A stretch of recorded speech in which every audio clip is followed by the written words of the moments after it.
Showtime. Welcome to the show. I'm Brent, Holland, and welcome everybody to Night Fright. Thank you for joining us tonight. I'm excited. This is the first time I'm on Revolution Radio, and we're going to be every Tuesday night between 8 p.m. and 10 p.m. Eastern. So do join us every week. Bear with us tonight because this is going to be a learning curve for me.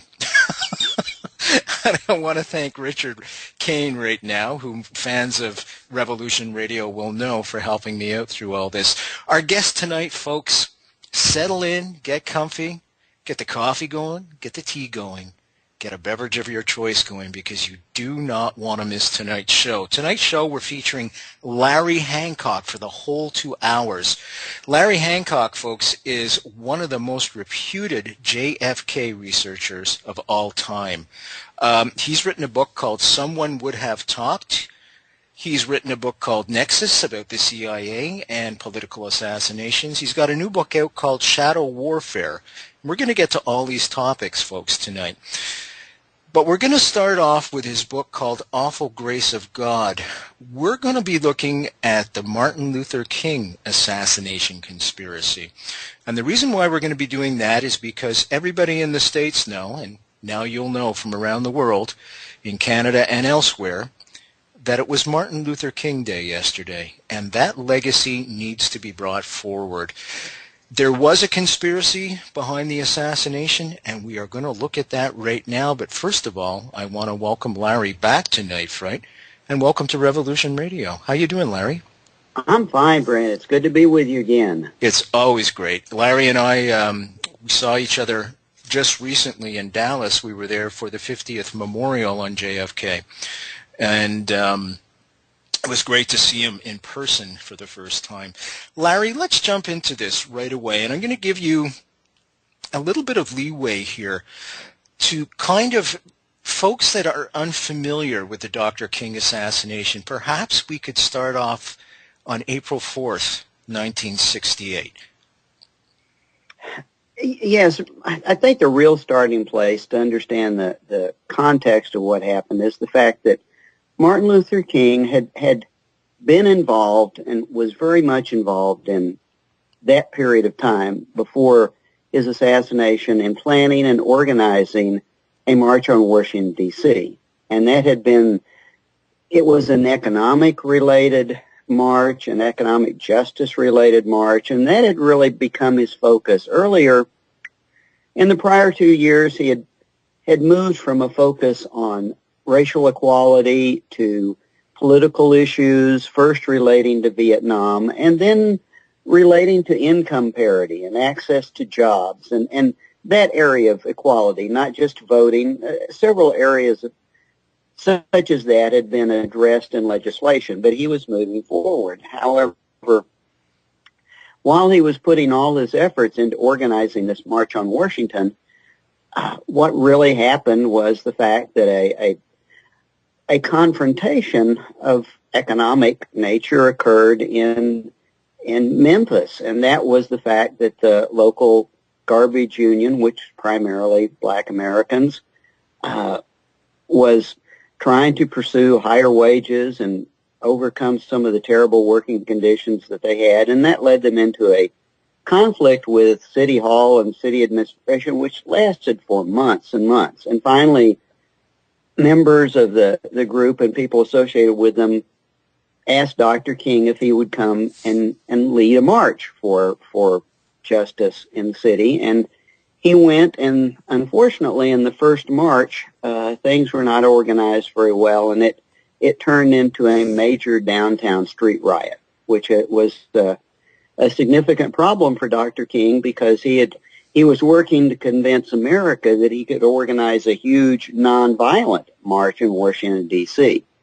And this led him in a situation where he actually was virtually forced into returning to Memphis at a given date in advance to lead yet another march, and a lot rested on that march, because if it turned violent, his whole concept of nonviolent protest was going to be called into question, and people like the Black Panthers and a lot of the more militant black groups were really pushing that his his way, his approach was outmoded. So as we move it to the day of the assassination, Dr. King was going to Memphis, probably would have preferred not to be there but to be working on the march, but dealing with the fact that he had to show the world he could lead a nonviolent march before Washington, D.C. Folks, we're speaking with Larry Hancock tonight for the next 2 hours.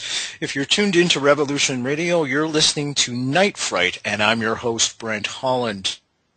If you'd like to get Larry's book and all our guest books, there's a huge archive there as well, folks, for you to listen to and watch. You can simply go to the www.nightfrightshow.com website, or simply Google Night Fright, and it should take you either to our YouTube page or go to our website. Now, there's a link there with Larry's book we're talking about tonight, Awful Grace of God, the Martin Luther King Assassination.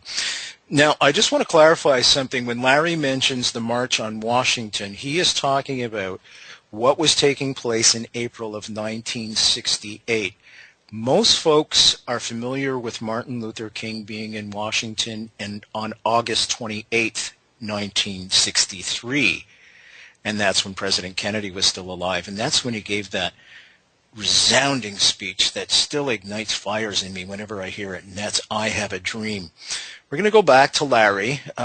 Dr. King was killed in Memphis, Tennessee, by some say one lone nut assassin. And haven't we heard that before in all the other assassinations, primarily with JFK? And what we're going to find out tonight, folks, as we go through this story with Larry, we're going to find out that a lot of the same names that pop up in the Kennedy assassination 5 years earlier, November 22nd, 1963, pop up ominously once again in April 1968. And then we're going to, if there's time, we'll probably look at Bobby's, because Bobby's assassination was only a few months later, in June 4th, 1968 as well. We lost 3 heavy hitters there, folks, and I don't think the world, never mind the American country, has been the same since. Let's go back to Larry. Larry, I want to ask you, had there been a template in place or previous attempts on Dr. King's life? Did he feel threatened? Well, the sad thing is, by that time, he was very much desensitized. There had been a host of threats over a number of years. Actually, that previous day when he departed Atlanta, his plane was held at the gate because there was a bomb threat on his departure from Atlanta. And the pilot came on and literally told everyone they were being held for a search because Dr. King had been threatened. That sort of thing had been going on for a long time. However, while Dr. King knew that people had threatened him and attacked him and even attacked him physically before, we now know that he really did not realize that there had been a very structured, organized series of efforts going on to assassinate him since 1964. And actually, you mentioned it, Brent, but the group or a network of folks that were behind that effort had actually spun off or been part of an effort earlier to organize rifle teams to kill JFK. Let's go right there right now, Larry. I'm sorry, what? Let's go right there right now. Let's talk about those rifle teams and how that ties into Dr. King's assassination. This was done by an ultra-right organization who had links to the National States Rights Party, some very violent ultra-conservative groups. Primarily, their headquarters, their leaders were largely in California, Southern California, L.A. area. What was their dogma, however, Larry? I'm sorry, what? What was their dogma? What was their theology, if you will? Well, it was a very strange combination of a end times religious belief, anti-communism, very strong anti-Semitic views, and very strong racial views. These folks, in general, shared a common belief that it was their duty to bring about a final race war in which the Christians of the world would eliminate the blacks and the Jews, who were really devils incarnate, who were sponsoring the blacks, and that would bring around the end times and the return of Christ. Now, I know that most of your listeners are going to find that strange to believe, but if they do some searching on a religious belief called Christian identity, which actually began in England and migrated through Canada down the west coast to LA, they will probably find out more about that sort of thing than one might even want to know. But this group was rooted in this Christian identity philosophy, and their application was very pragmatic. They wanted to provoke warfare, and they wanted to. The reason they were going after JFK in 1963 and preparing to conduct strikes against them was, at that point in time, they were going to trigger the conflict by assassinating President Kennedy and a number of senior administration officials, but also a number of very senior Jewish financial and community leaders. And at that point in time, that was supposed to be the provocation that would start the final conflict. A couple of questions for you, Larry. Did they indeed succeed in killing JFK? And the other question is, were they fascist in nature? Because a lot of what you're describing right now reminds me right away of the Nazi Party. Oh, they certainly, they were a very strong Several of the founders had supported the Nazi Party during World War II and had actually been prosecuted for as Nazi sympathizers and as definitely it would be fair to refer to their beliefs as fascist from a racial standpoint. And you know, if you had gone into one of their offices or one of their meetings, to see a swastika would not have been a surprise. And much of their literature would be right out of a fascist manifesto. I know they did not succeed in Dallas, although it's very possible that one name that does come up in regard to Dr. King in 1968 is Joseph Milteer, and it's very possible that Milteer was in Dallas monitoring JFK. There had been a threat against JFK by Milteer, talking about shooting actions that had been recorded in Florida and actually reported to the Secret Service. And in San Antonio, a National States' Rights Party member was actually picked up by the Secret Service because people heard him talking about the fact that the NSRP might very well get President Kennedy in the near future. I should tell folks who Joseph Milteer was. He was a white supremacist, folks. And this is what I learned from Larry's book, Awful Grace of God. And also he has another book out called Someone Would Have Talked, www.nightfrightshow.com. Just click on the link there. That'll take you right to a place where you can order the books from the comfort of your own home. And let's hope you're warm tonight, because I'm broadcasting from Kingston, Ontario, Canada. It's minus 32, folks, Celsius. So we're looking at about minus 25 Fahrenheit. Either way, we call that bloody cold. It doesn't matter what side of the border you're on. If it's that temperature, it's bloody cold. So I just wanted to say that this fella, Joseph Milteer, had been recorded by an undercover informant on tape. And he talks about Joseph Milteer before the Kennedy assassination, only days before, that there was a hit underway to take out JFK, that it would occur by a high-powered rifle from an office building, which we know it did. That was part of the conspiracy to kill Kennedy. And that the person that would be set up as a patsy, i.e. Lee Harvey Oswald, well, he would be taken care of right away, too. and talk about prophetic, because all that came true. And Joseph Milteer's name, as Larry just described, comes up once again, only 5 years later, in and around the Dr. King assassination. The same names keep coming up over and over and over again. You're listening to Night Fright, folks. Our guest tonight is Larry Hancock, legendary researcher. His book we're talking about tonight, in honor of Dr. King's Day yesterday, Martin Luther King Day, is Awful Grace of God. We're looking at the assassination conspiracy. He has other books out called Nexus, which is CIA assassinations, which we are going to get to, folks. Full 2 hours with Larry tonight. He's been kind enough to join us for the full 2 hours. We'll be ending at 10 p.m. Eastern Time. Another book he's got coming out soon, Shadow Warfare. And his classic of all classic JFK research books is Someone Would Have Talked. Let's go back to Larry now. Now, Larry, this Milteer guy, these white supremacists, these Christian ideologues, they're all floating around.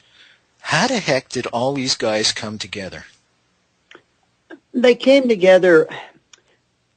There was an organization, and there were several organizations, ostensibly political organizations. As I said, ultra-right, conservative, states' rights political organizations that held meetings nationally. And people like Milteer would travel across the country to these meetings and network. And there was another parallel in the religious movement, the Christian identity movement, which was headed by a fellow named Wesley Swift out of Lancaster, California.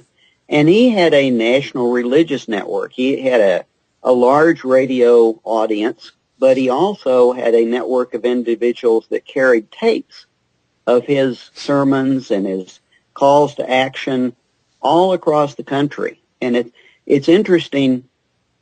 We have some papers from Milteer himself who talked about the extent to the sophistication of this organization in having a multi-tiered structure. So at the top tier, they might look very much just like your average political party.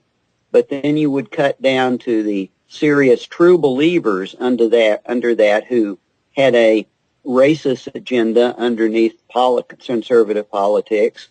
And then a couple of layers below that, you would actually have their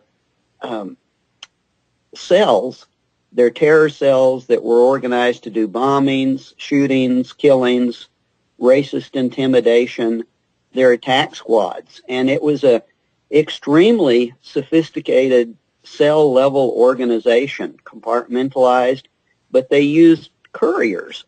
And the couriers were primarily all Christian identity ministers who traveled across the nation, putting on hundreds of thousands of miles a year, linking these various groups and individuals together. And Milteer was one of those couriers. Wow.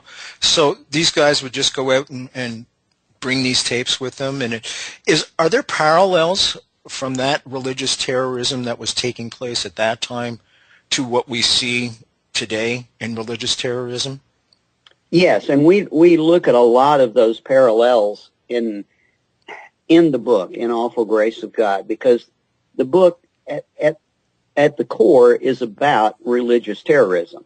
Obviously, can you give us a few examples? The methods are the same, the practices are the same. There's this same view that these people are perfectly willing to sacrifice themselves. They didn't do suicide bombings, but they certainly did high-risk attacks, and they did bombings. They never proceeded to that length if they had not been broken apart as they were in 1967 through 1969. I'm not sure how far it would have gone. They certainly had people that believed strongly enough that they would have done that.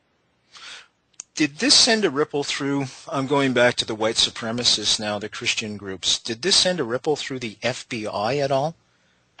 Oh, the FBI was monitoring these people. The interesting thing is they were monitoring them through the 63, 64, 65 period, but only as, at the level of any other criminal informant. If there was a bombing, they would investigate them. If there was an actual federal crime, they would investigate them, but Hoover's standpoint was that the FBI was there not to be preemptive. They responded when there are crimes. They're not there to protect people. It was only in 67 and 68, in response to a huge upsurge in violence, particularly a series of murders in the South and in Georgia, and a series of bombings of synagogues, that essentially Johnson told Hoover that he had to stop that movement. And the FBI moved into preemptive mode, going out and setting up informants, infiltrating the plans, and literally, this is during the period of CONTELPRO, counterintelligence, but it was far more than counterintelligence. Mm-hmm. It was a mission to preempt their attacks by getting informants and running stings, and so yes, it did, Brent, but that evolved over a period of time, and for our standpoint here, the interesting thing is that FBI initiative was really working and had been working in the year before the attack on Dr. King, and it had been so effective that most of the actual strike groups, the operational level terrorists, were either in jail, going to jail, or informants or under surveillance. And that's one of the reasons why they had to turn back to something that they had initially done in 1964, which was to start issuing bounties on Dr. King, because their own people were under so much pressure by the FBI that they really couldn't themselves conduct an attack, and they had to go back to, in this case, the core bounty for Dr. King's death was $100,000. $100,000, so they were going to outsource the assassination on Dr. King to try and take the heat off themselves. Larry, you had mentioned that there was a lot of, in this religious group, this Christian religious group, there was a lot of high-profile leaders. How high up the ladder were you able to find people? Were some of them senators, congressmen? You find people who are senators and congressmen essentially enabling them, in essence, preventing the FBI from investigating them. There's no doubt that Southern senators and governors obfuscated and obstructed the FBI in getting to them and breaking them up. As far as any complicity, it would be not a direct complicity. They would simply, it would be a blocking type action. And you know, you might debate how much they even knew or how much they didn't want to know or want to admit was going on in their own political areas. When the young civil rights workers were murdered in Mississippi, if you recall that incident. Mississippi Burning was the movie. Mississippi Burning. Yeah. The state senator and pretty much everybody in the state just told Hoover that there was no way that Klans people could have done that. There were no Klans people in that area, and that it was all a fake. It was all something that was being staged by the demonstrators themselves, and they knew better than that. That they couldn't have been that naive. But as far as the actual attack on Dr. King, no, that was the highest we trace that up would be the leaders of, well, the key person behind it would be a fellow named Sam Bowers, who was a leader of the White Knights group in Mississippi, White Knights, the Ku Klux Klan. And one of the reasons probably why it didn't go any further was at that point in time, they needed to keep it very compartmentalized, tight. The only people that knew what were going on really were the people that were hearing the bounty offers, which primarily were being offered to actual criminals in federal prisons. Jeez. Folks, we're speaking with Larry Hancock about the Dr. King assassination, and we're trying to figure out how high up the chain it went. I'm going to ask you another question. You had mentioned Hoover before before, and you just brought him up again, and you must be clairvoyant, because one of my questions here is that relationship, that awful relationship between Hoover and Dr. King. Did Hoover know in advance, was he involved in any of this, and just sat on it, that Dr. King was being hunted? You know, at one point in time, I might have even speculated that was true, but what I've learned in the last, 15, 20 years, Brent, was something that we relearned after 9/11, and that is the fact that the way the FBI was structured, the way Hoover ran the organization, the way the information was compartmentalized, there certainly were field offices that were all over these people and that were aware of these historical threats and had informants that were telling them how much these people hated King, but there was no place to share that information. And there was, it's kind of like the 9/11 threats. Just because some people in the field think there may be something going on, that doesn't mean it gets passed beyond their local FBI field office. And all of the field office directors were very politically sensitive people, and they generally did not tell the director anything they didn't think the director wanted to hear. And at that point in time, we do have access to most of their communications with Hoover, and what they were telling him and their focus from him was all about subverting the planned March on Washington. And they were going through a whole checklist of things that they could do, virtually all of them illegal, to frustrate the upcoming King March. Let's talk about one of those. Can we talk about one of those right now, that awful letter? Yeah. Can we talk about that? Yeah.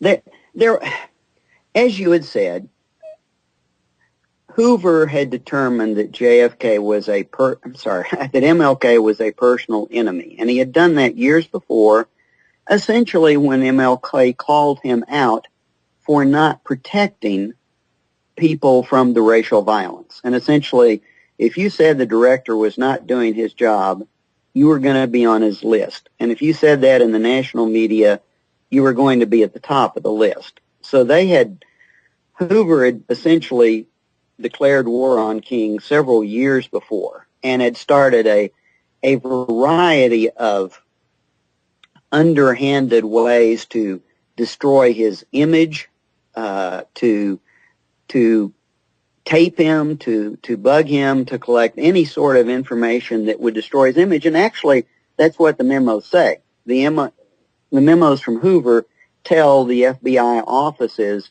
to collect information and literally to destroy King's image as a leader.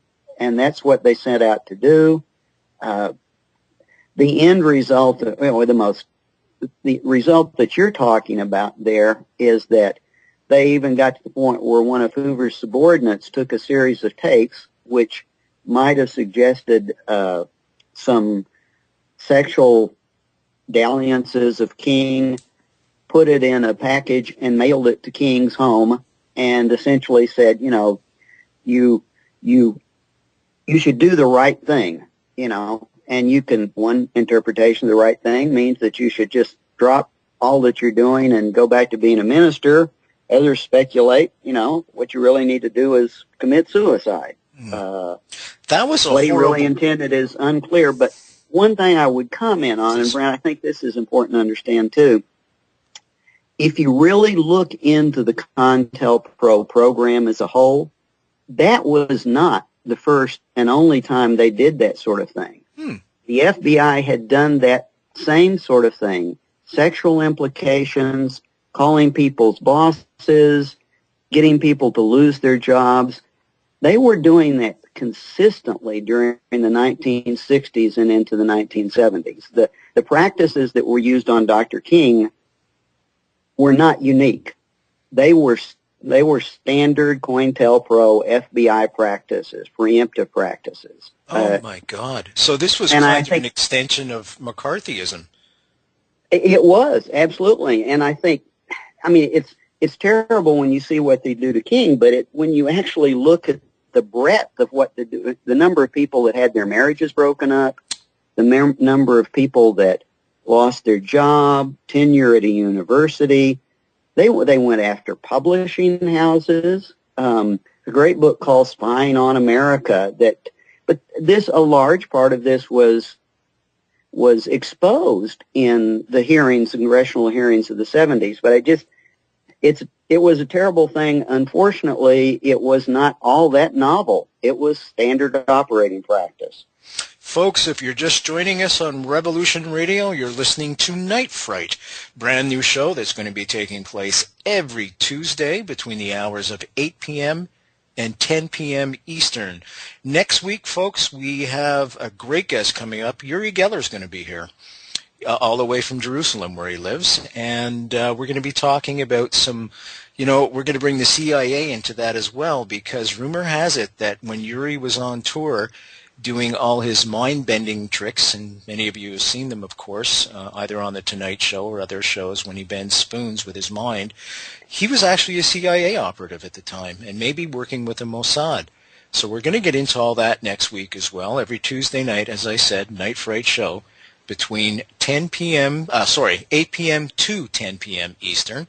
Easy way to get all our shows, folks, and any of the guest books is www.nightfrightshow.com, www.nightfrightshow.com, or you can simply send me an email at nightfrightshow@gmail.com. No problems there. Folks, it is freezing here where I'm broadcasting from in Kingston, Ontario. And in Canada, folks, whenever it gets really this cold, it's minus 25 Fahrenheit, minus 32 with the wind chill factor Celsius. We have a bird. Every house in Canada has this bird.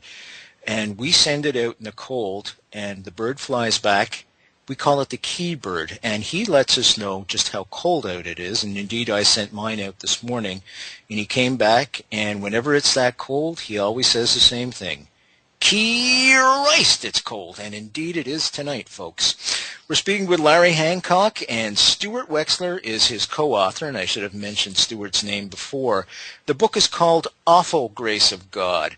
And we're talking about the Dr. King assassination tonight, and we're getting some explosive new information about who knew, who was involved, how Dr. King was being hunted right around the country from as early as 1964. As you all know, Dr. King was assassinated April 4th, 1968. His other book is called Nexus. Another book is called Shadow Warfare, and his classic JFK book, because Larry is a renowned JFK assassination author. Someone would have talked, and we'll be getting a little bit of JFK and the CIA's assassination plans in just a few seconds. I want to finish up with Dr. King in the next few minutes. Larry, let's talk a little bit about James Earl Ray. And with that, folks, I'll be discussing a little bit also of the Montreal connection with James Earl Ray. But let's start off with James Earl Ray. And for those of you that are unaware, students of the show and people of that age generation that weren't around when Dr. King was alive, James Earl Ray is the purported assassin of Dr. King. Can we start off a little bit about him and how he came into the scene, and perhaps he didn't quite act alone after all? James Earl Ray, general characterization would be that he literally was a career criminal.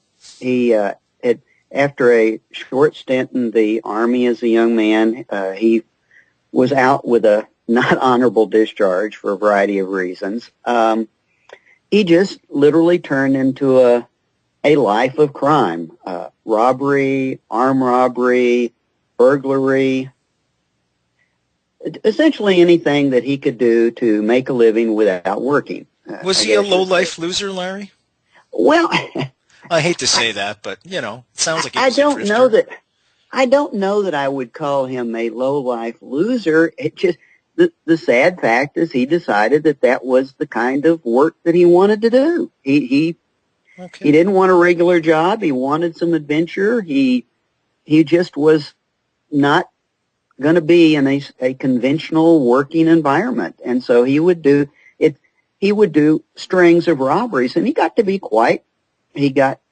caught on occasion, that's true, but he got to be fairly successful and committed a number of robberies that were successful and earned a living from that. However, if you're going to be in that kind of business, your risk is there, and eventually he did get caught, and eventually he got served prison time, and eventually got caught again. But I think the key thing is by the time we get to 1967, James Earl Ray is a man who has been in prison for a number of years. He's been in federal prison. He has defended himself both successfully and unsuccessfully in various crimes, and he's very knowledgeable as a career criminal. He knows how to play the system to a certain extent.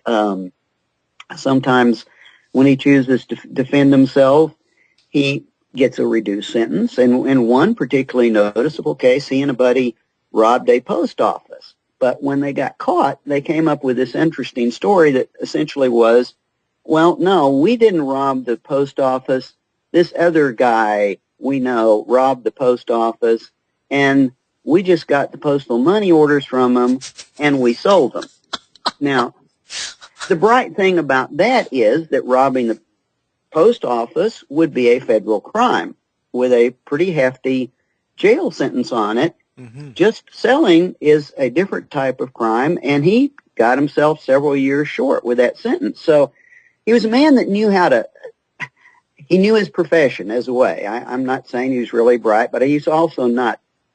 He's a very cunning individual, knew how to play the system, and had connections. He did many of his robberies with other people, but one thing that was kind of a constant, on several occasions, such as that one, he introduced fake people to the crime to either take the major part of the blame or to muddy the waters. And that was one of his MOs, which is something that, again, we see after the King assassination. So when you're talking about James Earl Ray, it's important to really think that nothing we see in regard to the King assassination nor after the King assassination is all that much different than what James Earl Ray had consistently done before. For example, after the King assassination, he ended up fleeing to Canada trying to get overseas. Well, when he had escaped from prison in 1967, he had fled to Canada trying to get overseas. That had not worked out. Came back through the United States, went to Mexico trying to get off the continent, always trying to get overseas, primarily to Africa was his focus. He wanted someplace like Rhodesia without extradition, and that was a consistent pattern. So that's one of the things that's very important about understanding the crime and Ray's place in it, is to understand that what you see is not anything novel to Ray. As a matter of fact, the first time that he tried to get out through Canada, if he had really understood the laws that were in place about getting Canadian identification and passport, getting permits to travel outside the country, he didn't really understand it. He made a mistake, but if he had, we would probably never have seen him again, because his goal was simply getting off the continent. It's too bad, because had we known he was here, we would have got him his own Keybird. It's a bit of a joke. And I, being a Southern boy, though, I'm not sure he would have appreciated that. If you couldn't have gotten off to Africa before the cold set in, he would probably have been on his way back to Mexico, Brent. He liked Mexico. What is novel? Thank you. What is interesting about this, folks, too, is Larry had just mentioned that he had this template, this character thing for doing the same type of thing over and over and over again. For example, I want to make this clear. As an example, he would blame a crime on somebody else.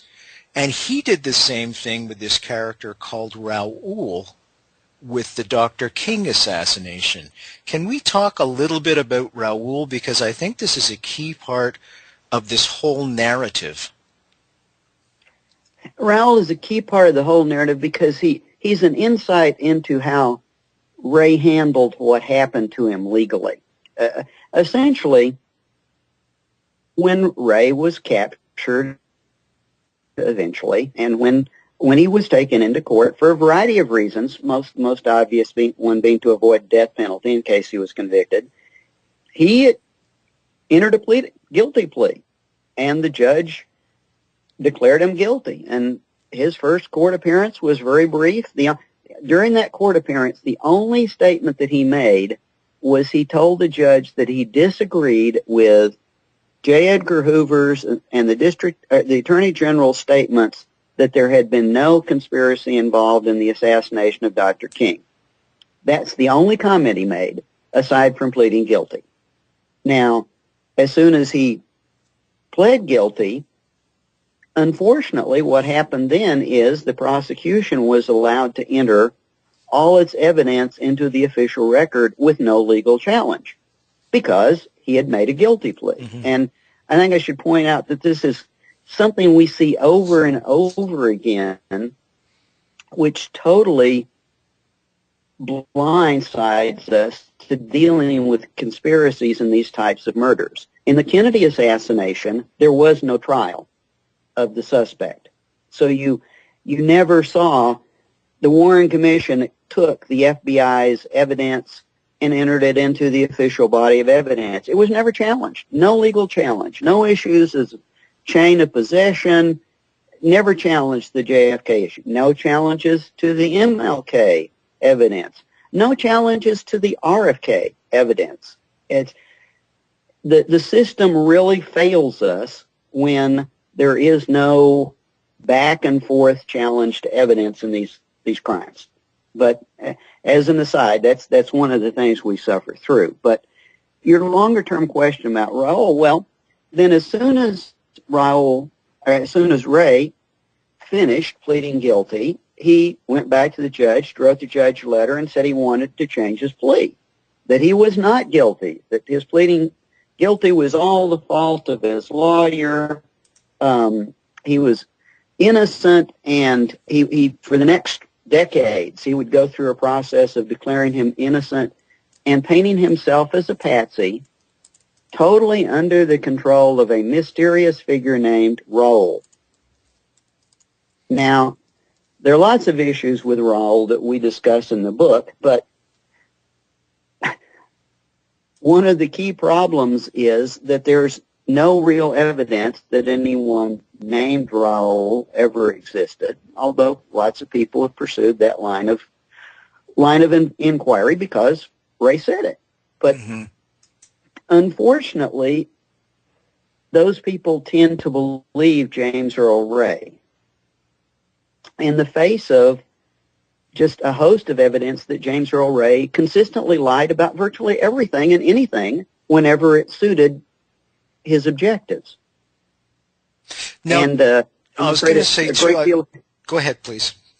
I'm afraid a great deal of confusion has come about just because so many people were willing to defend Ray and to accept what Ray was telling them, rather naively considering his history, his abilities, and his M.O.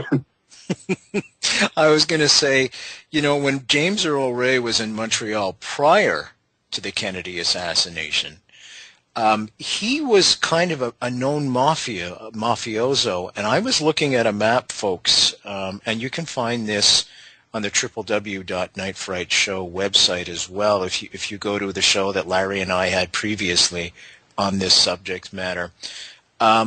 The map shows a section of the city of Montreal that he ended up renting a small apartment from, and that is a very, very well-known mafioso area of Montreal. Now, you've got to remember, Montreal, folks, is still the main focus of organized crime in Canada. The reason for that, of course, like New York, both cities are very, very similar in characteristics.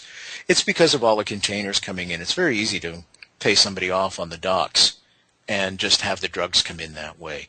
So that's a big part of it, too. Did you find that there was a big connection between Ray and the mafia as well? And could the mafia have been involved in any sense in the Dr. King assassination? It's interesting. We did find a crime connection for Ray, but not the mafia that you're sensing. There was a network of organized criminals ranging across the South, and these folks were, in many cases, they actually were in competition with the older mafia. They were referred to by law enforcement agencies as the Southern Traveling Criminals and some other names, but their specialty was large-scale burglaries, big money robberies.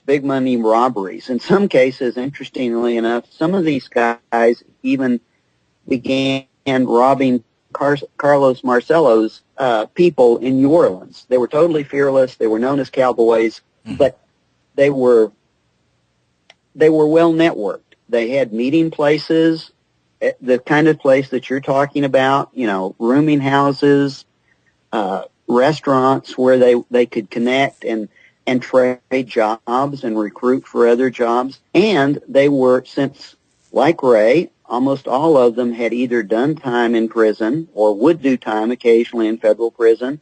They made a lot of their connections in jail.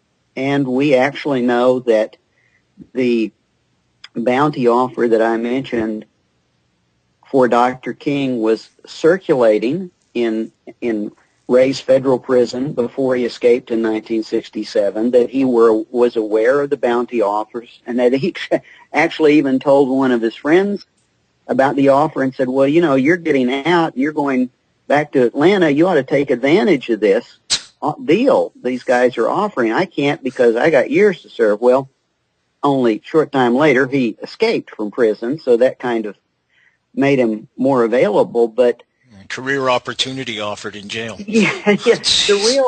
The short-term answer to your question is, there was a criminal connection because Ray was circulating in this same network. And when I mentioned a bounty offer in 1964, what we traced back was the fact that that bounty offer in 1964 was offered to a particular few members of this group. Actually, the lead guy was from Oklahoma. And in 1967, the offer was re-extended from the White Knights in both cases. It was bumped up to $100,000, and these same associates responded to that offer. And it appears that Ray was actually pulled into that offer as a very low-level operative. They, just as in the mafia, there are tiers at any crime structure, and Ray would be considered a foot soldier. As a matter of fact, the bounty offer itself was structured that if you wanted to pull the trigger yourself and do the killing for Dr. King, you would get $100,000. If you wanted to simply aid and be a courier, perhaps carry a gun, do surveillance on King, you could join in. That would be much lower. That would be $10,000 to $20,000. And our suspicion is that Ray, being a very conservative type guy and just needing enough money to get to Africa, joined in for the lower bounty offer, ended up in Memphis with a gun in the room, and either decided he would go for the big money because opportunity presented itself, or somebody else took the shot and he got set up as a patsy, as had always been intended. Folks, we're speaking with Larry Hancock tonight. He's bringing some explosive revelations right out in front, and they're all from his terrific book called Awful Grace of God. Now, easy way to get that book, folks, is just go to the www.nightfrightshow.com website and click on the link. That'll take you right to a place where you can order the book from the comfort of your own home. We're talking about the Dr. King assassination. If you're just joining us on Revolution Radio, you're listening to Night Fright. I'm the host of Night Fright, Brent Holland, and pretty soon we're going to be talking about the CIA and how they went around the world killing people.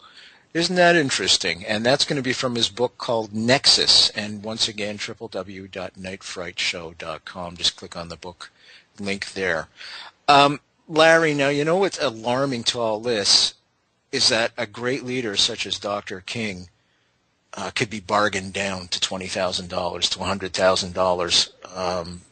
Some nutcase just taking a crack at him. Obviously a conspiracy behind it. But at the same time, you had mentioned that James Earl Ray said there was no conspiracy when he was arrested. Oh, no, he actually said there was a conspiracy. Oh, I misunderstood. Forgive me then. He objected to during the court hearings, both the Attorney General and and Hoover had been saying, oh, it's just Ray, it's just, you've heard this story before, Brent. It's kind of like, oh, there was only one shooter and we've got him. Nothing to worry about. Everybody just go about your business. JFK and Lee Harvey Oswald. That was the storyline with Ray. I was kind of like, no, this wasn't a conspiracy. No, the racists aren't behind this. Let's stop the rioting. It's all over with. We've got the bad guy. And Ray was saying, well, I didn't shoot him, but they're wrong. Essentially, there was a conspiracy. And that becomes a very interesting thing as to why he would go to the trouble of saying that, and we deal with that at length in the book as to exactly who he was essentially communicating with and what he was setting up by that statement. And that's why I didn't want to call him a low-life loser.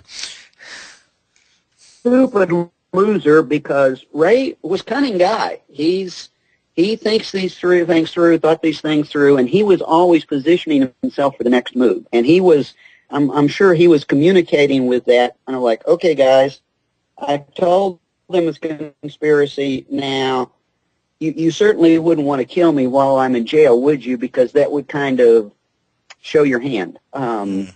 So I'm sorry but I may have misspoken, but no, the judge didn't really know what to do with it. It's like, but he never tasked. I'd like to say something. I was going to say, Larry, he never tasked anybody once Ray made that statement that there was a conspiracy. Right. The judge never said, okay, well, let's investigate it. Nope, not a word. It's just like, well, thank you, Mr. Ray. We appreciate your sharing that. And threw him away in jail. Now, what led to his retrial, if you will, that took place several years ago? And the revelation was that Judge Joe Brown, who you've seen on TV, folks, I think it's called the Judge Joe Brown Show, was the residing judge at the time. And the King family was there, and it looked like Ray had been exonerated, that in fact he was telling the truth. He was not involved with it whatsoever, and this misty character called Raul that he supposedly met in Montreal became the scapegoat for all of this. Can we talk a little bit about that? Sure. And you have to remember that this was a saga that went on over a number of years, with Ray having different lawyers and Ray having different people supporting him, and then some turned against him. He was in court so many times, opposing his conviction, and with refilings, that one of the stenographers actually fell in love with him and married him during this years-long process. Geez, I didn't know that. How bizarre is that? That is really bizarre. It's really bizarre. If you went to talk to her today, though, you would hear a bit different story, because after she actually got to know James Earl Ray, she found that he was not at all the poor, downtrodden patsy that she thought he had been, but really a nasty person. That's another story. But I bring this out only to say that this was an iterative process over years and years, and the first stage was that the King, and fundamentally, I think I mentioned before, the evidence against Ray as the shooter is highly questionable, and we go into that at length in the book too. It just does not hold together well. Many of the things that were presented in the original courtroom have now been thoroughly bunked from an evidentiary standpoint. There's Larry, also evidence Larry, pointing. Larry, can you just give us an example of one?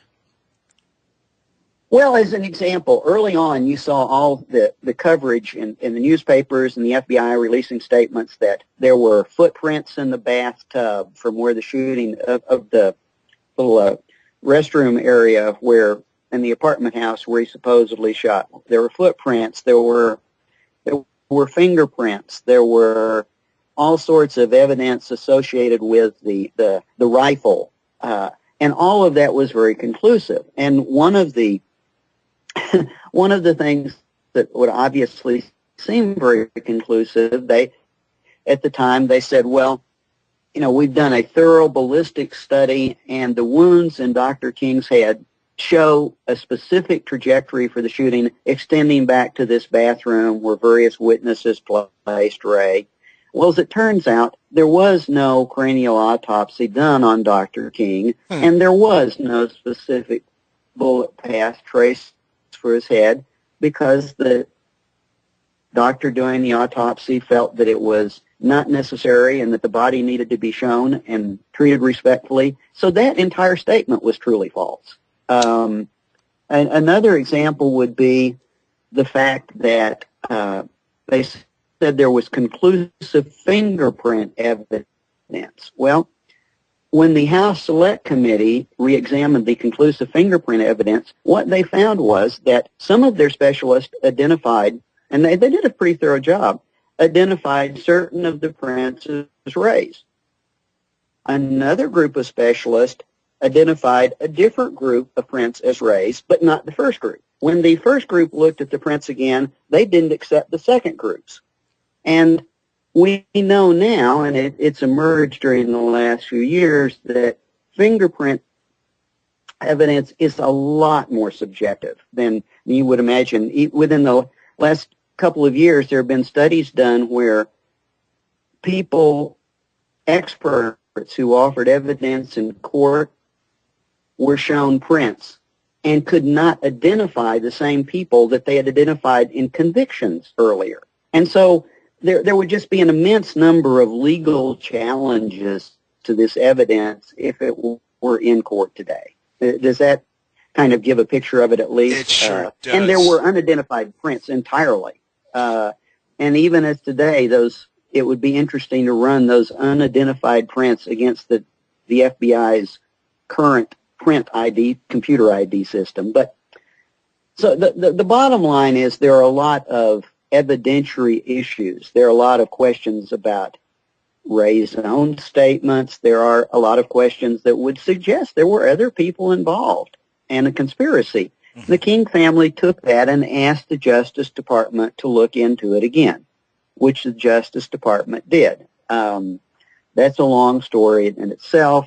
The King family was not satisfied with Justice's conclusion, and so they went back and a lawyer that was working with them initiated a civil action against a fellow who some years earlier said, well, he had been involved in the shooting. Now, his story had changed several times over time. At first, he had actually held the rifle. Another time, he'd been given the rifle by the shooter, and in any event, he had actually gone on national TV and said that he was involved in the shooting and Ray was innocent and Ray was just a patsy. Well, the King family's prosecutor essentially entered into court with this fellow willingly accepting to be tried, and since it was a civil case, his damages would have been less than $100 if he were found guilty.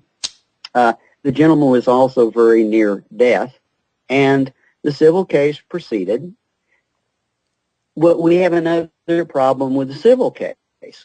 Again, because he wasn't really defending himself, the evidence introduced in the case was not challenged. Again, so it sounds like had he had a more aggressive lawyer in the first place and not have made that I am guilty claim, he probably would have got off. I think if he'd had a good lawyer, he would have gotten off. Certainly, if you if you know what we know about evidence, because as you know, there are certain issues about evidence in 1963 with JFK and with 1968 with MLK, where certain standards of evidence are no longer accepted. Mm-hmm. You literally can't take them into court.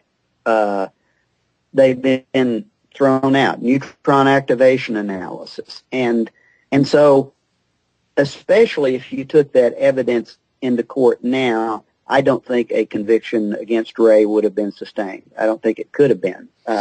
Okay. In this civil case, literally, the fellow who had admitted on national television, and it was at no jeopardy of any legal consequence or financial consequence, was found guilty by the jury, but the jury only heard one side of the story. That's it, precisely. So now I should also we have an issue with... I was going to say I should also mention that what happened to James Earl Ray was he died in prison. Yeah. Oh, we're going to take a break. We'll be right back, folks. Welcome back, folks. Welcome to Night Fright. I'm your host, Brent Holland. I'm a little bit about a breath. I just came bolting back upstairs to the studio after getting a cup of coffee. And thank goodness. We'll talk about timing. That's because I'm a musician, and a buddy of mine, Alan Dale, who's going to be on the show in several weeks. Yes, you are, Alan. Actually worked with Buddy Rich. He's a drummer himself. So we're going to go back to Larry Hancock, who I lost, actually, during all of that. Are you there, Larry? I'm here. Oh, okay, buddy. Okay, I thought I'd lost you. So just let me introduce you. We live by the seat of our pants on this show, folks. Let me tell you, we go everywhere with Night Fright. You're listening to Revolution Radio, and you're listening to Night Fright, brand new show on Revolution Radio, www.nightfrightshow.com. If you click on the book cover, we are discussing tonight Awful Grace of God. And Nexus is our next book where we're going to discuss, which is the CIA and assassinations. That'll take you right to a place where you can order the book from the comfort of your own home. And tonight's a good night to do that. So get the coffee going, get the tea going, get a beverage of your choice going, settle in, relax. If you're north of the border in Canada or around the world and it's chilly, put your feet up. Just put a comforter over you. We're going to take you on a great little ride tonight. We're going to start talking about the CIA and assassinations right around the world with Larry Hancock. Now, Larry, folks, for those of you that are just joining us now, is a reputed, legendary researcher in the JFK assassination realm. His book is actually a groundbreaking classic, Someone Would Have Talked, and I would urge you all to get that book if you're interested in the Kennedy assassination. It confirms that people knew in advance of the Kennedy assassination that Kennedy was going to be hit. Another book he's got coming out very shortly with his co-author Stuart Wexler is Shadow Warfare, where he looks how, I guess you could fill me in on this one after too, Larry, but essentially the book is about where the CIA has been involved, the United States, in starting wars and things of that nature. And the book we had just discussed for the previous hours, Awful Grace of God, which was in honor of Dr. King's day yesterday, Martin Luther King Day. I'll get that together, folks. It's part of being Canadian. Unfortunately, we don't celebrate that in Canada. I think we should. I think it should be an international holiday. I think the UN should actually make that a holiday right around the world. If there's anybody that deserves that, I would think Dr. King would. After all, he died for nonviolence and just basic human rights. He's an incredible person. We're going to go back to Larry now. Larry, let's start a little bit about Nexus and the CIA going around and kind of operating as a murder incorporated. Can we start off with just an overview of Nexus?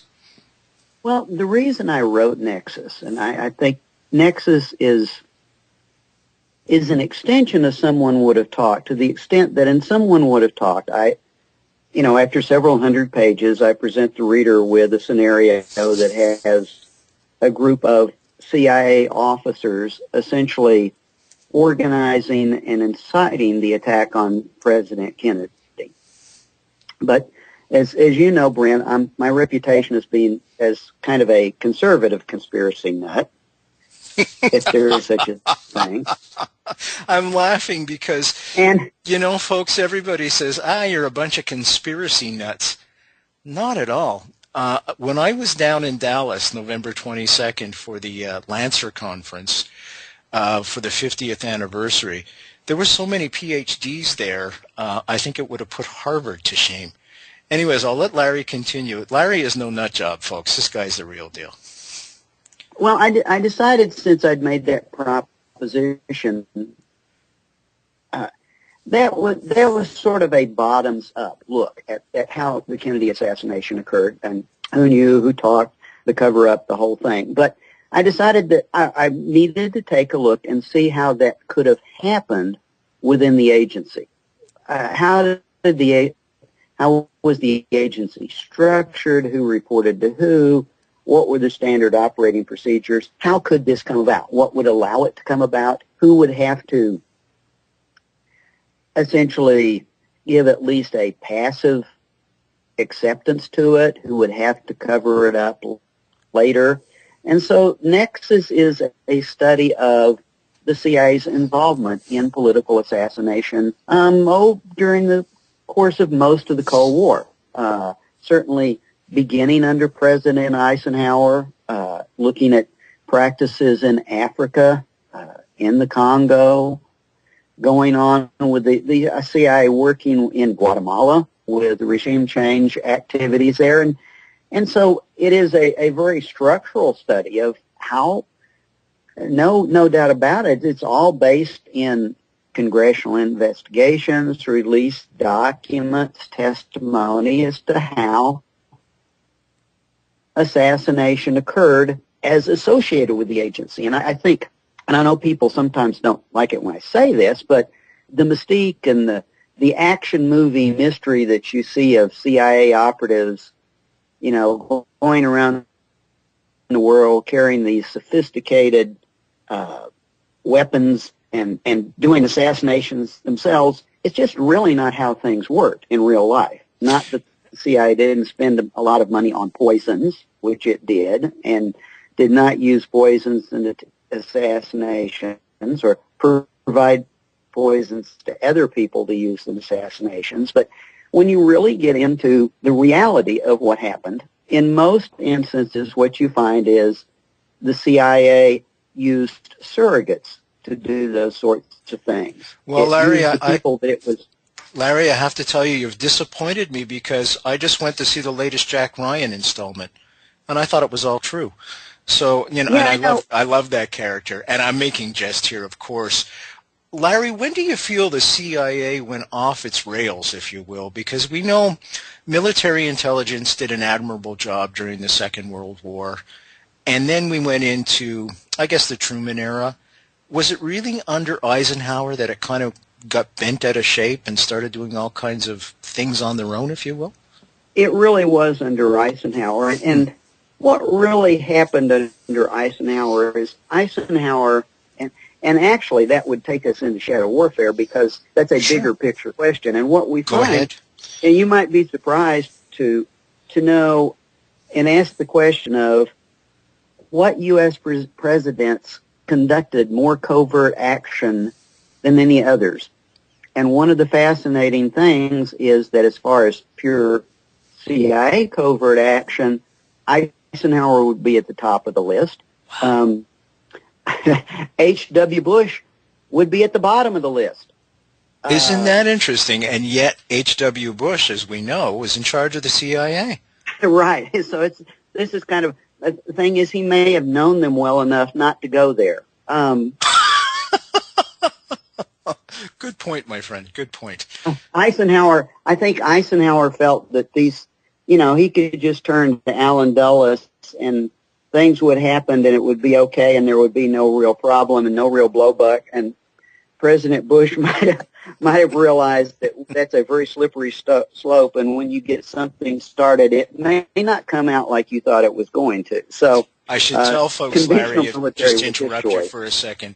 I just want to interrupt you for a second. Allen Dulles, folks, was the head. He was director of the CIA up until the Bay of Pigs fiasco under Kennedy, when Kennedy asked him to resign, if you will. It was either resign or get fired at that point.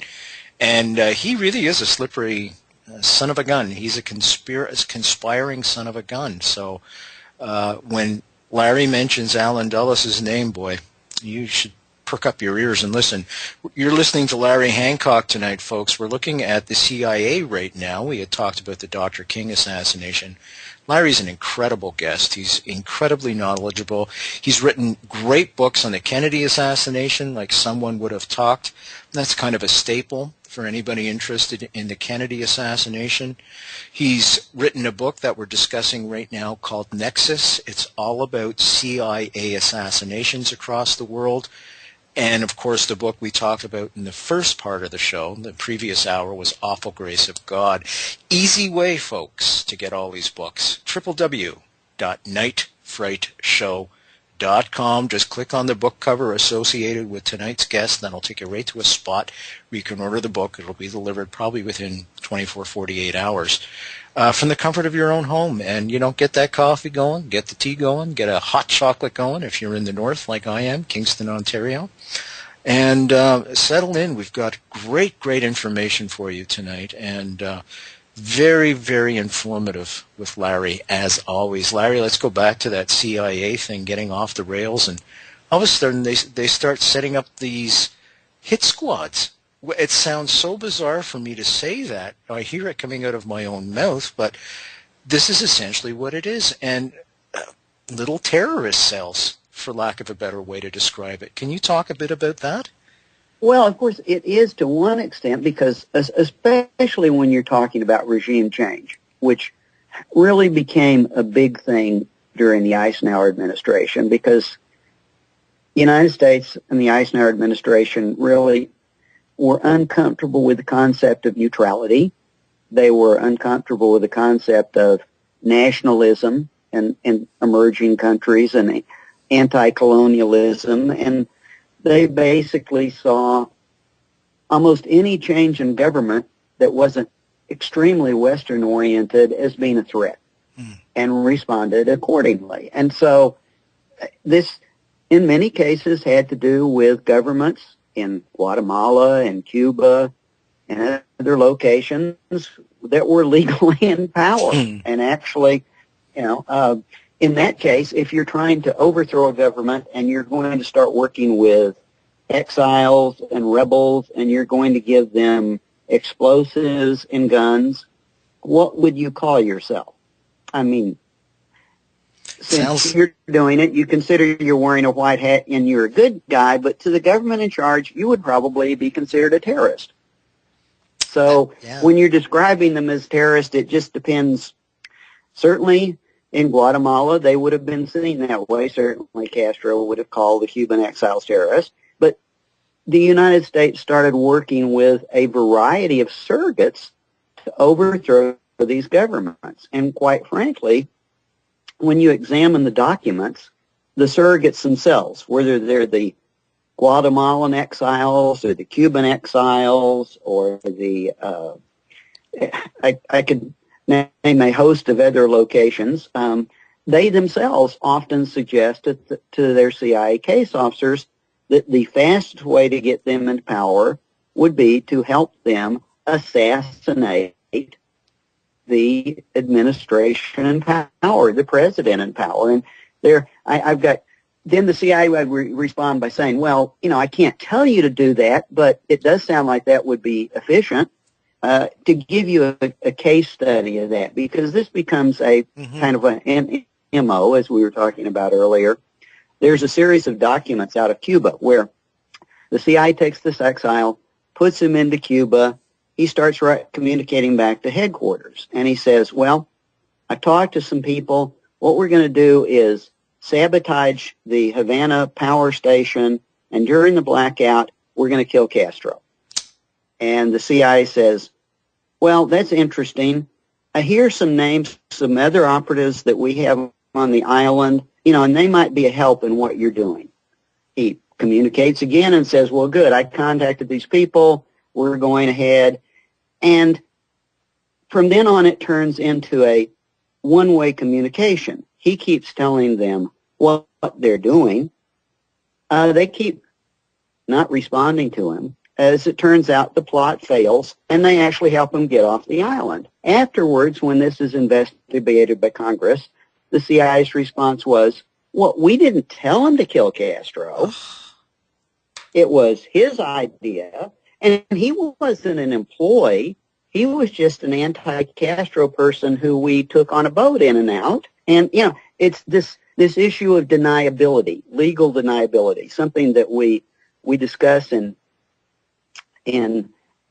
Nexus shadow warfare in detail as to it's a pattern of how you work with these people, how things happen that you afterwards you can say, oh, but it wasn't our policy. Headquarters never tells us to kill anybody. We never tell any of the people we work with to kill anybody. Do people get killed? Larry, yes. in this type of milieu, would the president be cognizant of any of these operations going on underneath him, or would the CIA just kind of assume that, well, we'll just give these guys permission and it's not really a CIA op afterwards, so there's really no reason for President Kennedy or another president to know what we're doing?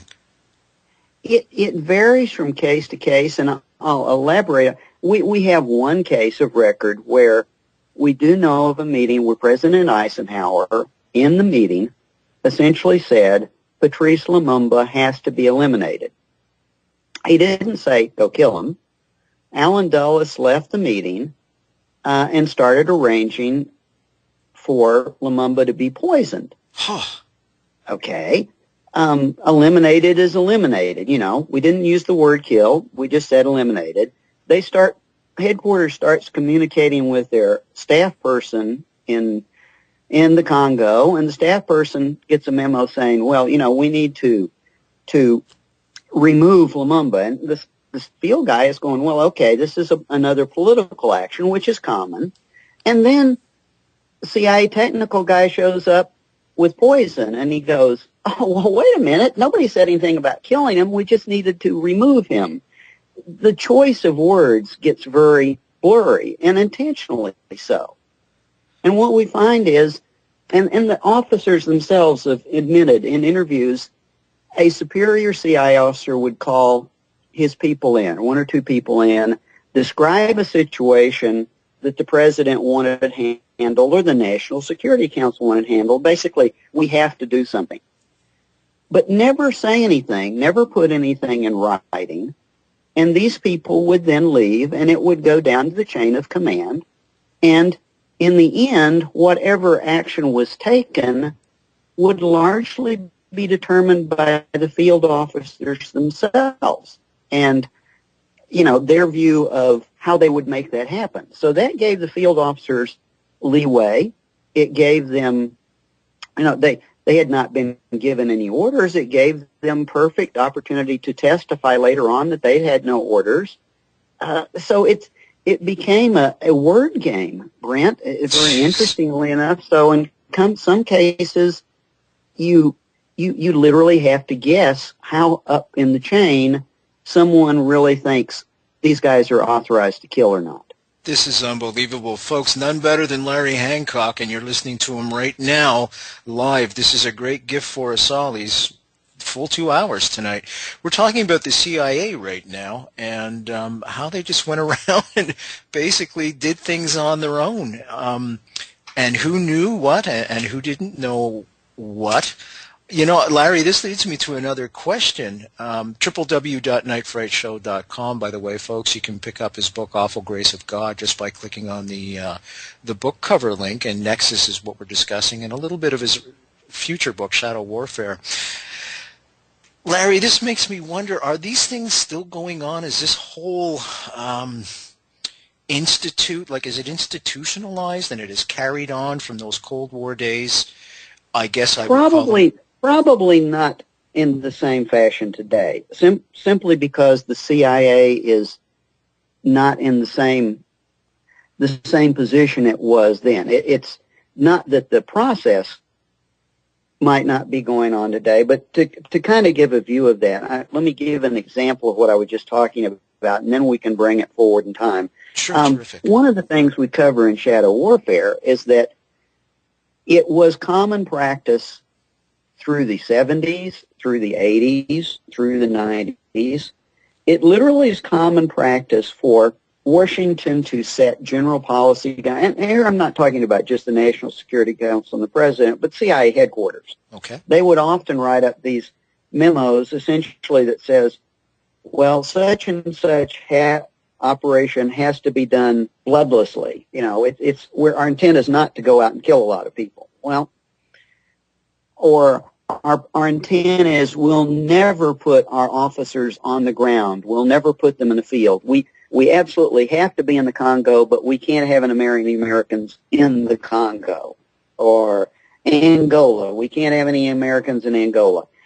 When reality intrudes on this, the guys down in the field who have to get the job done or, you know, not get performance advances or recommendations, do what they have to do. If somebody has to go on the ground in Angola, they go on the ground in Angola, and nobody tells headquarters. Or they contract with somebody, and somebody goes on the ground in Angola, but it's not a CIA officer. It's not a CIA employee. So then headquarters... It would be a guy, just to draw an arc, it would be a guy kind of like a James Earl Ray, some guy, a freelancer, if you will. Right. Or better yet, would be to use one of the Cuban exiles that we used back in 1963 and have him go and engage in a hunt for a famous Cuban rebel in Chile. Huh. And does that ring any bells? Yeah, Mr. Guevara. Yeah.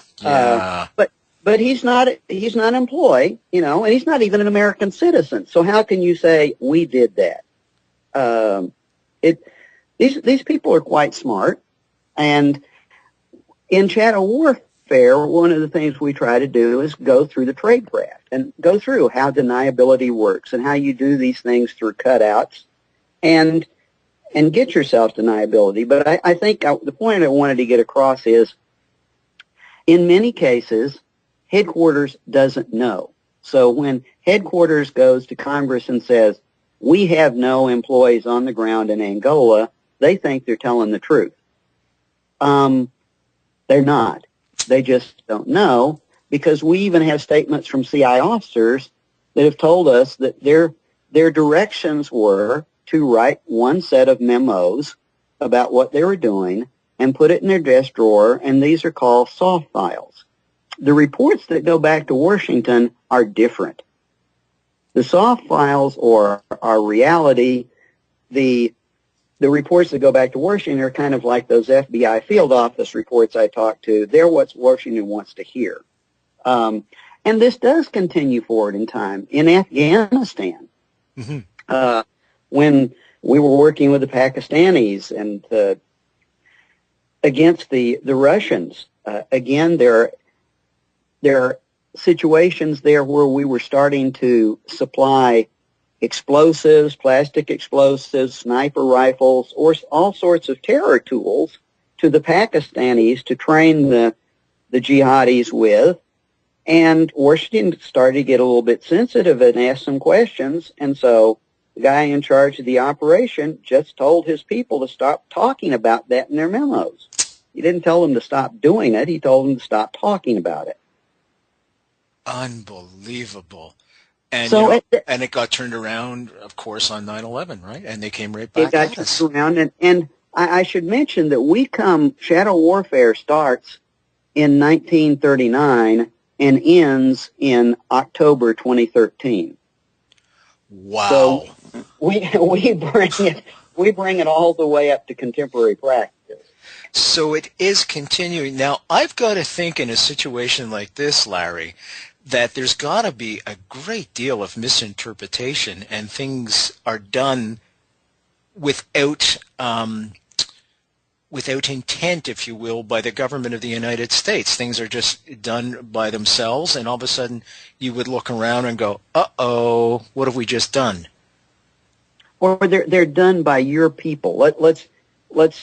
They're done, but they're not done by your people. Let's give an example of that from the Iran-Contra period. Yes. And that is the fact that, as you know, Brent, there was a great outcry, a great scandal during the latter part of that period in regard to the reporting of the fact that Contra-associated individuals had been bringing drugs into the U.S., and the CIA had either knowingly helped them do that or at least obfuscated the investigation of their doing that. And of course, at the time, everyone and his brother in the CIA and everyone universally said, oh, no, that couldn't possibly be true.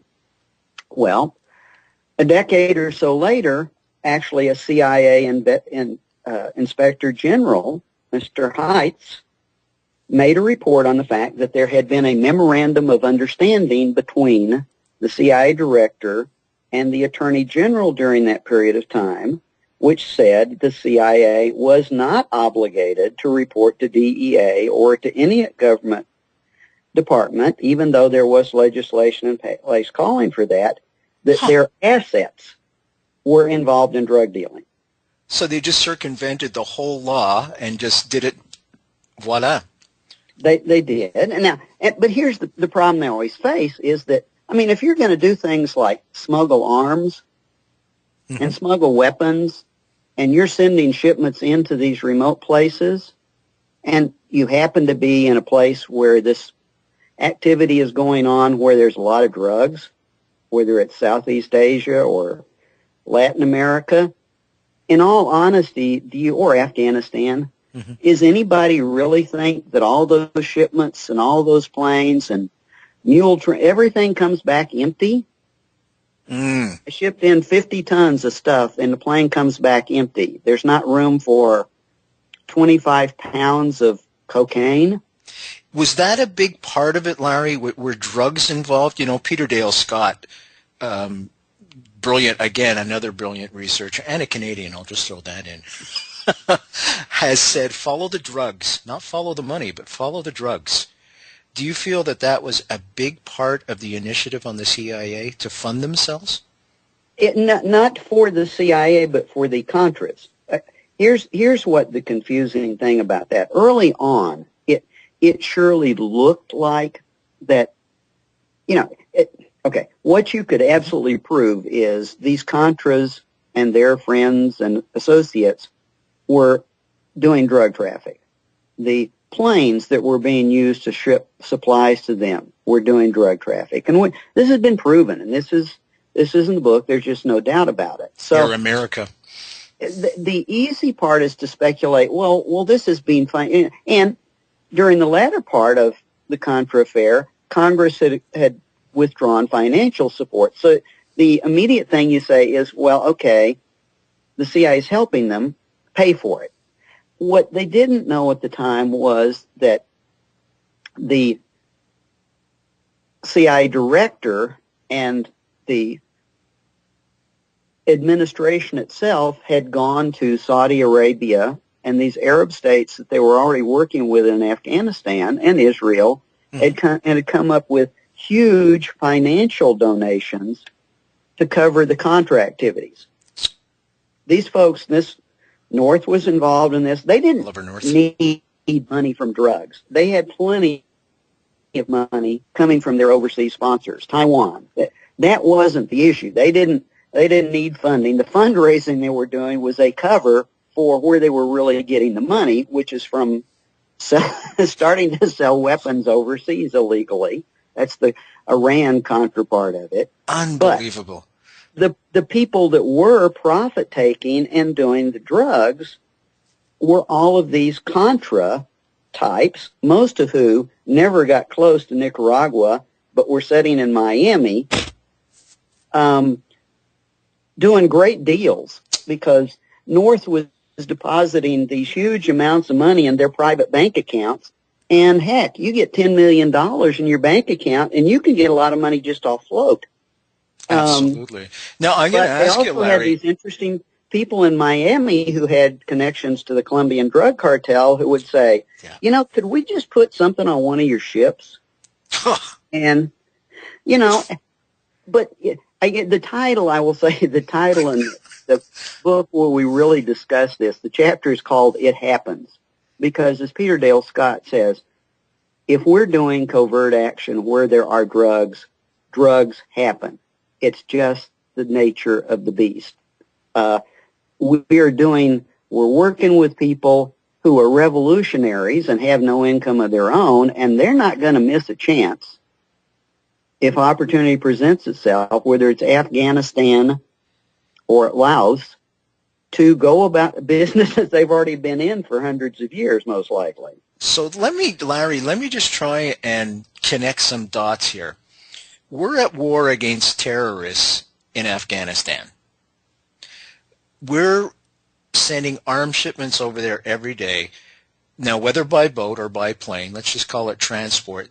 Instead of them coming home empty, there's a good opportunity, covertly, under the radar, if you will, for them to put opium, the poppy seeds and everything else, or refined, whatever, back onto the plane and bring it right back to the USA. Now that completes a cycle, but inside that cycle, the Taliban, the very folks who are fighting in Afghanistan, are the ones that are putting the drugs on the airplane, perhaps through a surrogate.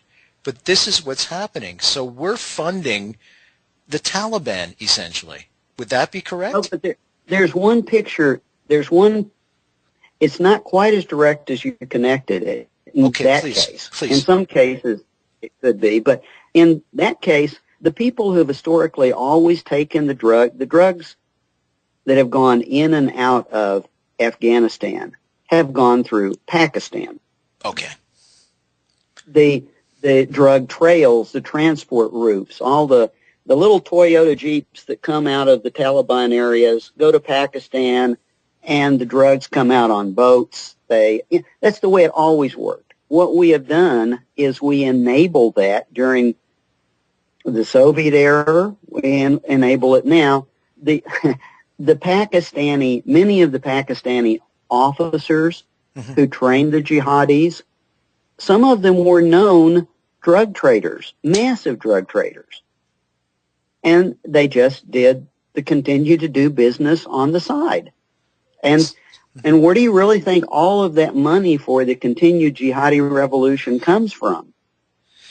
A bit of it most likely comes from that trade. Well, let me try and bring the religious terrorism back in here. Do you feel, Larry, that this is an ideological war, or do you think that they're just masking themselves as the typical thug drug runners that they are with this idealism of conservative Islam? The people that are fighting, no doubt, are religiously, ideologically motivated. Okay. The people who are not the fighters in the field with the AK-47, the people who worry about financing them, it's a mix. Certainly they do get their money from governments that have a vested interest in what these people are doing politically in terms of destabilization and competition in the region. But there are a lot of people at the mid-level, and that's why I was talking about the Pakistani generals, and there are a lot of people at the mid-level that for them it's not something new, I guess is what I'm going to bring. They were always involved in this kind of business because they always had their own agendas. A lot of the people that trained the jihadi Taliban in Pakistan were not doing what the Pakistan government was wanting to do. They were going rogue too.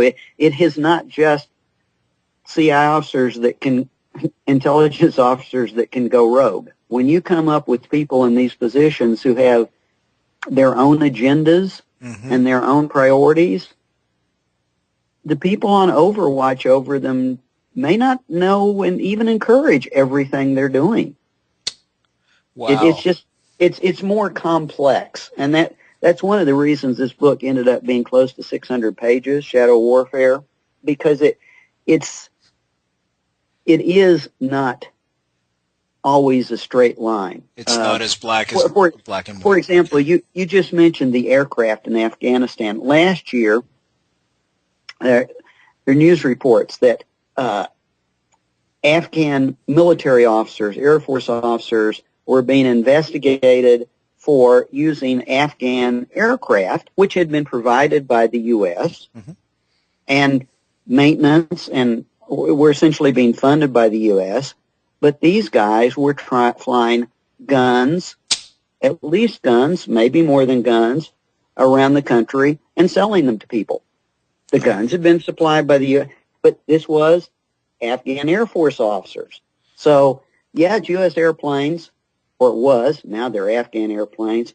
So it's not simple. And this has gone on forever. It went on in Laos. It went on in Burma. It went on in South America. It's just, that's what happens when the drugs are available. Somebody's going to make money off of it. And the same thing goes with guns. And a lot of times the weapons trade exists independently because there's a lot of money to be made off guns, too. That's the lure, isn't it? It's the money. Folks, we're speaking with Larry Hancock tonight.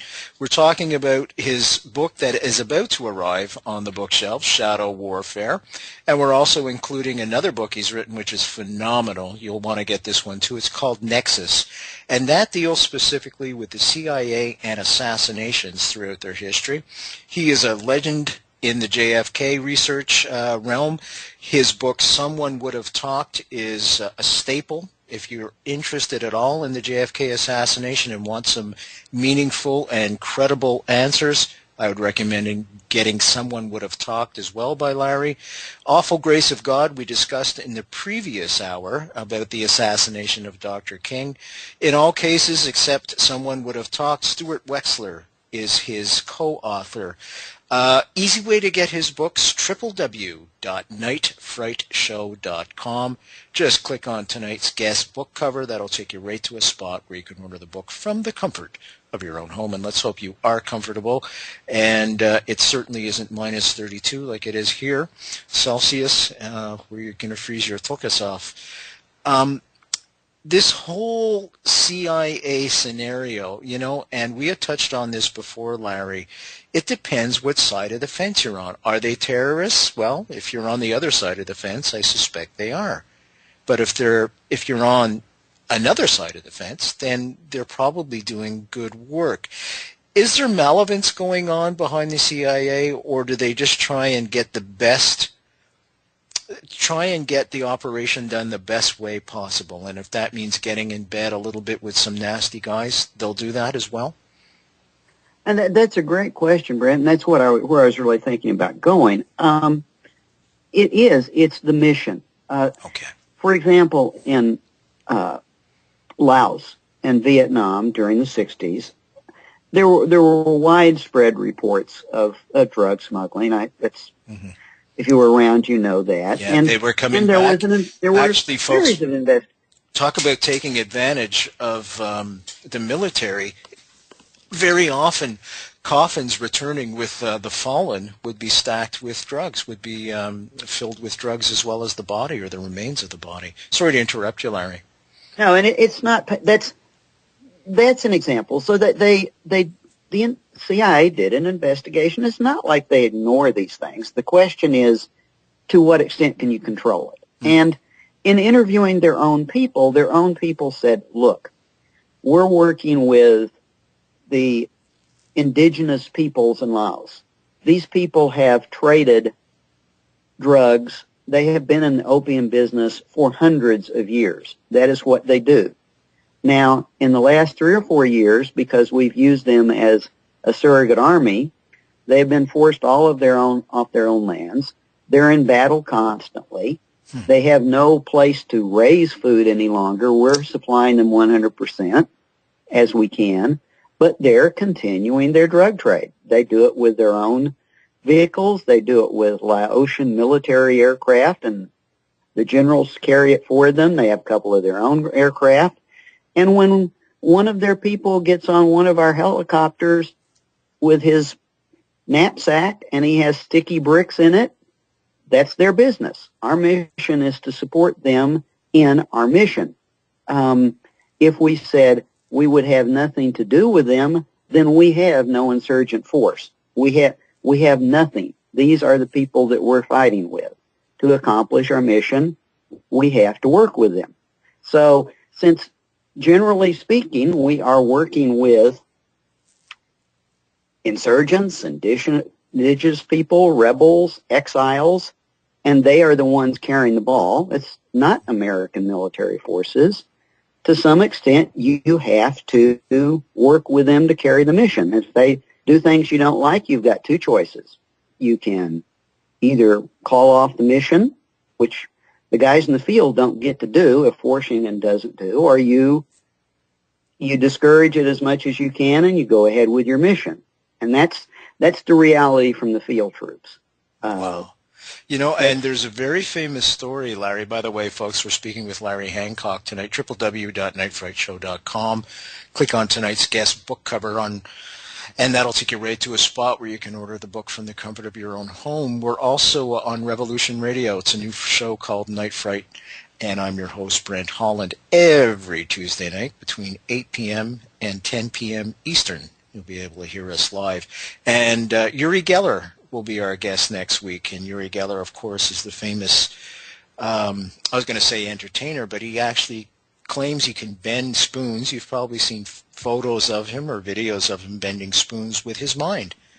So very interesting stuff. We'll be getting into some of the mining exploits he's done, too. He's been hired by very famous mining companies, credible mining companies, to go around and instead of spending all kinds of millions of dollars on exploration to see if there's anything worth mining beneath the surface, they'll bring Uri Geller in and through his mind power, and he'll tell them, yes, there's gold here, no, there's coal here, and they'll pay him a sum, and he's been bang on for most of it. So very interesting guy. But what we're going to explore as well, as an extension of our talk about the CIA tonight, Uri Geller claims that he just may have been a CIA operative. So we'll get into that next week as well. Once again, it's a Night Fright Show. I'm your host, Brent Holland, www.nightfrightshow. A lot of archives there.com, and you can get our guest's book through that as well. Now, you know, Larry, I wanted to bring this and extend it as well. There's a very famous story where, and this goes on all the time in Afghanistan, folks, and it's heart-wrenching and heartbreaking. A peasant farmer, will make more money growing opium, the opium plant, the poppy plant, if you will, than he will growing food to feed his family. So in order to do that, he needs the seeds. So he'll go to the Taliban, borrow money off the Taliban, but he's got to give that to the Taliban because the Taliban are the ones that are doing the distribution.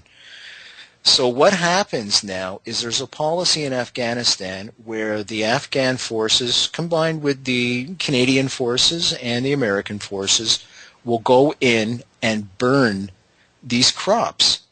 Well, he's borrowed money off the Taliban to do this. What the Taliban comes in and says, we don't care if they've burned your crops or not. You've got to pay us. And obviously he does not have the money. So what do? They'll take girls as young as 6 years old into the white trade slave. They'll never see their daughters again, and they're sent out for prostitution. That's horrific.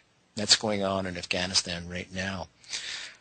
Larry, is there light at the end of the tunnel? I think there's a certain type of light at the end of the tunnel, because to a large extent, what we're talking about historically, the type of things we've been talking about, is where the CIA was involved in overthrowing regimes, regime change, or maintaining what were clearly dictatorial regimes, but since they were anti-communist, the Eisenhower administration or the Nixon administration or the Reagan administration thought they were good. You know, it doesn't matter what they're doing to their people as long as they appear to like us, we're good with it.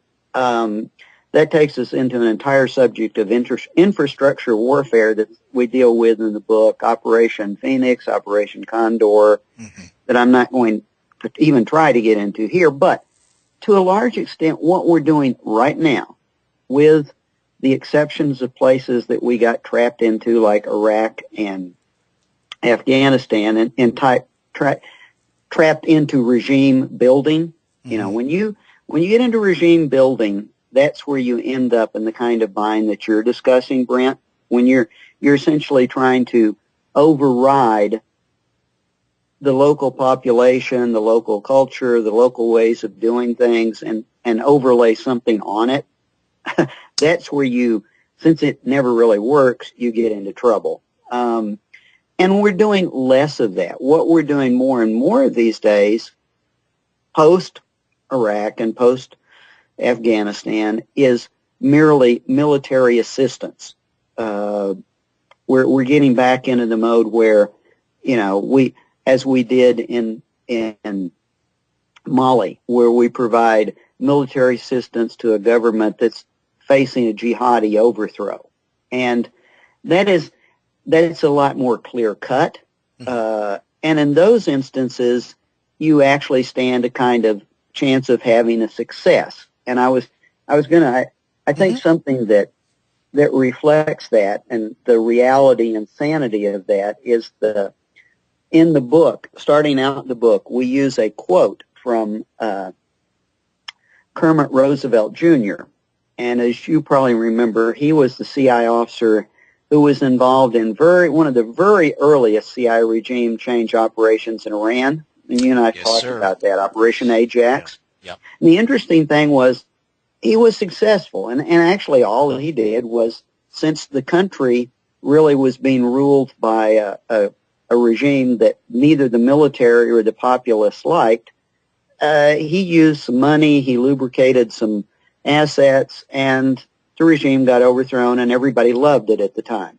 And so he was very successful. So they brought him back, and they said, well, look, we're launching a new operation in Guatemala to oust this communist regime down there, and we'd like you to take charge of it, but, you know, we'd like to have your thoughts about what works and what doesn't work, because, you know, you're like our superstar for the moment. You're really helpful. And he said, well, look, you know, what we learned in this very first ever CIA regime operation is that if you're going in and the people are behind what you're doing and the military is behind what you're doing, you're good.